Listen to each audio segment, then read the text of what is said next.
কিন্তু শিক্ষক নেই কেন বিজেপি সরকার জবাব চাই, জবাব দাও। নির্বাচনী প্রতিশ্রুতি অনুযায়ী বছরে 50,000 চাকরি কোথায় গেল বিজেপি সরকার জবাব চাই, জবাব দাও। নির্বাচনী প্রতিশ্রুতি অনুযায়ী বছরে 50,000 চাকরি কোথায় গেল বিজেপি সরকার জবাব চাই, জবাব দাও। রাজ্যের স্কুল কলেজগুলিতে অতিরিক্ত মাত্রায় শিক্ষক সংকট কিন্তু শিক্ষক নেই কেন বিজেপি সরকার জবাব চাই, জবাব দাও। রাজ্যের স্কুল কলেজগুলিতে অতিরিক্ত মাত্রায় শিক্ষক সংকট কিন্তু শিক্ষক নেই কেন বিজেপি সরকার জবাব চাই, জবাব দাও। ডিওয়াইএফআই এবং টিওয়াইএফ এর আহ্বানে সমগ্র রাজ্য জুড়ে 3 দফা দাবিতে আমরা যুব মিছিল, পদযাত্রা, জমায়েত ইত্যাদি সংগঠিত করছি। আমাদের প্রধান দাবি হচ্ছে যোগ্যতা অনুযায়ী রাজ্যের সমস্ত বেকার ছেলে মেয়েদের কর্মসংস্থানের ব্যবস্থা করতে হবে। 2018 সালের বিধানসভা নির্বাচনের আগে বিজেপি রাজ্যের মানুষের সামনে প্রতিশ্রুতি দিয়েছিল ঘরে ঘরে রোজগার, মিস কলে চাকরি, প্রথম বছরেই 50,000 বেকার ছেলে মেয়ের কর্মসংস্থানের ব্যবস্থা করা হবে।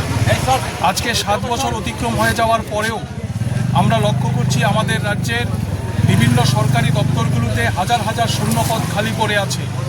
এই শূন্যপদগুলোতে লোক নিয়োগ করার জন্য সরকারের কোনো ধরনের উদ্যোগ নেই। স্কুলগুলোতে শিক্ষকের সংকট, হাসপাতালে চিকিৎসক, নার্স এবং প্রয়োজনীয় স্বাস্থ্যকর্মীর সংকট। ফলে আমরা দাবি করছি অবিলম্বে শূন্যপদের লোক নিয়োগের ব্যবস্থা করতে হবে। 2 নম্বর দাবি হচ্ছে নেশার সাগরে রাজ্যের যুব সমাজকে ভাসিয়ে দেওয়া হচ্ছে এবং যারা নেশা কারবারের আসল কিংপিন তাদের বিরুদ্ধে পুলিশ প্রশাসন কোনো ব্যবস্থা গ্রহণ করতে পারছেন না। ফলে রাজ্যের যুব সমাজের ভবিষ্যৎ, তাদের স্বপ্নকে বাস্তবায়িত করতে নেশার কবল থেকে যুব সমাজকে রক্ষা করতে হবে। 2018 সালের বিধানসভা নির্বাচনের পর থেকে রাজ্যে গণতন্ত্র বলে কিছু নেই, আইনের শাসন ভুলণ্ঠিত। আমরা ডিওয়াইএফআই এবং টিওয়াইএফ দাবি করছি যে অবিলম্বে রাজ্যে গণতন্ত্রের পুনঃপ্রতিষ্ঠা করতে হবে, আইনের শাসন ফিরিয়ে আনতে হবে। এই ধরনের 3 দফা জরুরি দাবিতে ডিওয়াইএফআই এবং টিওয়াইএফ এর আহ্বানে রাজ্য জুড়ে যে কর্মসূচি হচ্ছে অভূতপূর্ব সাড়া পরিলক্ষিত হচ্ছে। যুবকরা শাসকের ভয়, ভীতি, সন্ত্রাসকে উপেক্ষা করে এই কর্মসূচিতে সামিল হচ্ছেন এবং এই দাবিগুলি শুধুমাত্র বামপন্থীদের স্বার্থ রক্ষা করার দাবি না, আমাদের রাজ্যের 40 লক্ষ আপামর জনগণ, সমস্ত অংশের মানুষের স্বার্থ এই দাবির সাথে যুক্ত আছে।